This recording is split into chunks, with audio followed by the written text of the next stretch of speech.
અમદાવાદમાં વધુ એક વિદેશી વિદ્યાર્થીની સાથે છેડતી. વિદેશી યુવતીની છેડતી કરી ચૂપ રહેવા ધમકી આપી. ઇન્ડસ યુનિવર્સિટીની હોસ્ટેલમાં શારીરિક અડપલા કર્યા. પીજીના ઇન્ટરનેશનલ ડાયરેક્ટર સામે નોંધાઈ ફરિયાદ. નમસ્કાર, ન્યૂઝ ફોર ઇન્ડિયામાં આપનું સ્વાગત છે. હું હિમાની આપની સાથે. તો અમદાવાદમાં વધુ એક વિદેશી વિદ્યાર્થીનીની છેડતીની ઘટના સામે આવી છે. વિદેશી વિદ્યાર્થીનીની ઇન્ટરનેશનલ ડાયરેક્ટર દ્વારા છેડતી કરાઈ હોવાનો આરોપ લગાવ્યો છે. પીજીમાં ઇન્ટરનેશનલ ડાયરેક્ટર તરીકે નોકરી કરતા મૃદંગ દવે સામે યુવતીએ છેડતીની ફરિયાદ નોંધાવી છે. ગાંધીનગરના કલોલ તાલુકાના રાંચકડા ગામમાં આવેલી ઇન્ડસ યુનિવર્સિટીમાં અભ્યાસ કરતા વિદેશી વિદ્યાર્થીઓની બોપલ રેલવે ગરનાળા પાસે આવેલી નીલકંઠ સોસાયટીમાં હોસ્ટેલ આવેલી છે, જ્યાં રહેતા ઇન્ટરનેશનલ ડાયરેક્ટર મૃદંગ દવે એક વિદેશી યુવતીની છેડતી કરી હોવાની ફરિયાદ બોપલ પોલીસ સ્ટેશનમાં નોંધાવવામાં આવી છે. યુવતીએ ફરિયાદમાં આક્ષેપ કર્યો છે કે યુનિવર્સિટીના ઇન્ટરનેશનલ ડાયરેક્ટર દ્વારા છેલ્લા ઘણા સમયથી વિદ્યાર્થીનીઓને પરેશાન કરવામાં આવતી હોય છે, જેને લઈને બોપલ પોલીસ સ્ટેશને કાર્યવાહી પણ હાથ ધરી છે. તો શું છે સમગ્ર ઘટના તે જોઈએ. અમદાવાદના રાંચરડામાં આવેલી ઇન્ડસ યુનિવર્સિટીમાં અભ્યાસ કરતા વિદેશી વિદ્યાર્થીઓ બોપલ રેલવે ગરનાળા પાસે આવેલી હોસ્ટેલમાં રહે છે, જ્યાં રહેતા ઇન્ટરનેશનલ ડાયરેક્ટર મૃદંગ દવે એક વિદેશી યુવતીની છેડતી કરી હોવાની ફરિયાદ બોપલ પોલીસ સ્ટેશનમાં નોંધાવવામાં આવી હતી. યુવતીએ ફરિયાદમાં આક્ષેપ કર્યો છે કે યુનિવર્સિટીના ઇન્ટરનેશનલ ડાયરેક્ટર દ્વારા છેલ્લા ઘણા સમયથી વિદ્યાર્થીનીઓને પરેશાન કરવામાં આવતી હતી. આ સમગ્ર મામલે બોપલ પોલીસે તપાસ શરૂ કરી છે. બોપલ પોલીસે શારીરિક છેડછાડ અને ધમકીની ફરિયાદ નોંધીને તપાસ શરૂ કરી છે.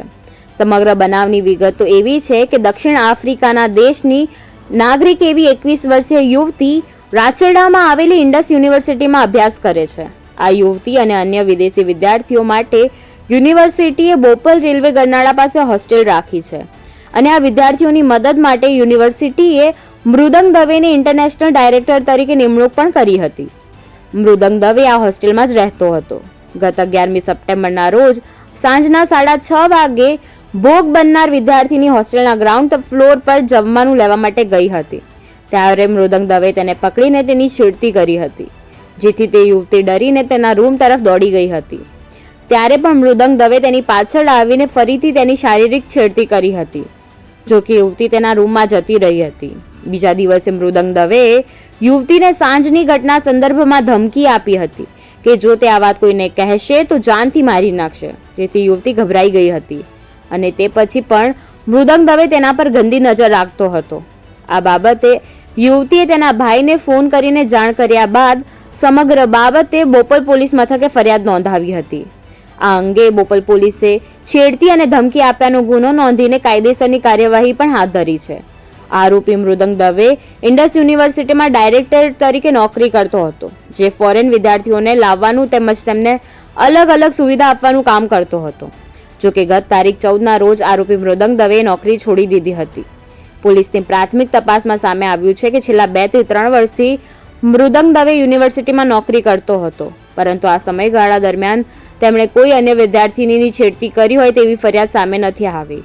હાલ તો પોલીસે ફરિયાદના આધારે મૃદંગ દવેની ધરપકડ કરી છે અને સમગ્ર મામલે વધારે તપાસ પણ હાથ ધરી છે. બોપલ પોલીસ સ્ટેશન ખાતે નીલકંઠ સોસાયટી છે, ડીપીએસ રોડ પર.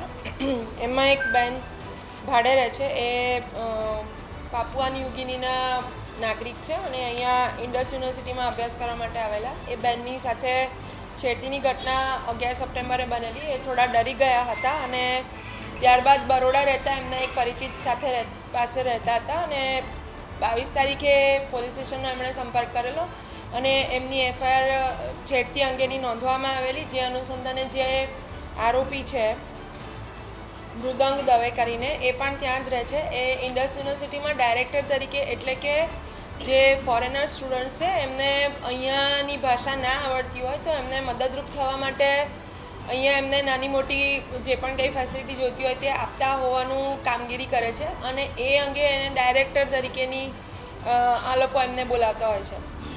આ જે સ્ટુડન્ટ છે એ પાપુઆ ન્યૂ ગિનીથી અહીંયા અભ્યાસ કરવા આવેલા અને ક્લિનિકલ રિસર્ચમાં અભ્યાસ કરતા હતા અને એ દરમિયાન 11 સપ્ટેમ્બરે એમને જે જગ્યાએ રહે છે નીલકંઠ સોસાયટીમાં પીજી તરીકે, એ જગ્યાએ જ આ વ્યક્તિએ એમની સાથે મિસબિહેવ કરેલું અને ઇલિસિટ લેંગ્વેજમાં વાત કરેલી અને ટચ કરેલું. એના આધારે એમની ઉપર BNS કલમ 74, 79, 78(2) અને 351(3) મુજબ FIR નોંધવામાં આવેલી. બેનની FIR નોંધ્યા બાદ તાત્કાલિક જ જે જાણ થઈ કે આ જગ્યાએ આ વ્યક્તિ રહે છે અને એને ઓળખે છે, એટલે તરત જ એને પકડી પાડવામાં આવેલો છે ગણતરીના કલાકોમાં. અને ત્યારબાદ હાલ પોલીસ એમને નામદાર કોર્ટમાં રજૂ કરવાની તથા આગળ ઉપર જરૂરી કાર્યવાહી કરવાની તજવીજ ચલાવી રહી છે.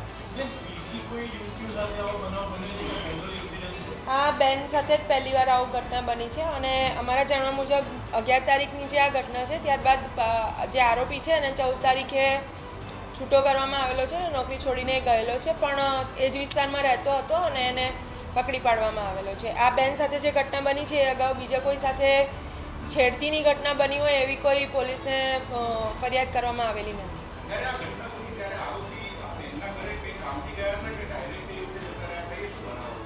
ડાયરેક્ટર તરીકે એટલે કે એમને નાની મોટી કોઈ પણ લોકલ માર્કેટમાં કોઈ કામ છે કે કોઈ ઝેરોક્સ કઢાવી છે કે કોઈ લોકલ ગુજરાતી દુકાનદાર સાથે વાત કરવી છે, એ બધી વસ્તુઓમાં હેલ્પ કરતા હોય છે. અને એ દરમિયાન એ ત્યાં જ એ વિસ્તારમાં જ રહેતા હોય છે. એ વિસ્તારમાં બીજા 4 ફોરેનર સ્ટુડન્ટ પણ રહે છે અને એ જ મકાનમાં રહે છે અને આ ડાયરેક્ટર તરીકે ત્યાં જ રહેતા હતા. અને આ દરમિયાન આ ઘટના બની છે. પછી એ છોકરી થોડી ગભરાઈ ગઈ હતી અને એણે મોડેથી ફરિયાદ દાખલ કરી એટલે પોલીસે એ ફરિયાદ લીધેલી છે અને જરૂરી કાર્યવાહી થયેલી છે. થોડાક સમયથી હતા, લગભગ 2-1 વર્ષથી, અને અગાઉ આ બાબતે એમના બાબતે કોઈ ફરિયાદ નહોતી થયેલી. હમણાંથી આ જે પહેલીવાર ફરિયાદ થયેલી છે.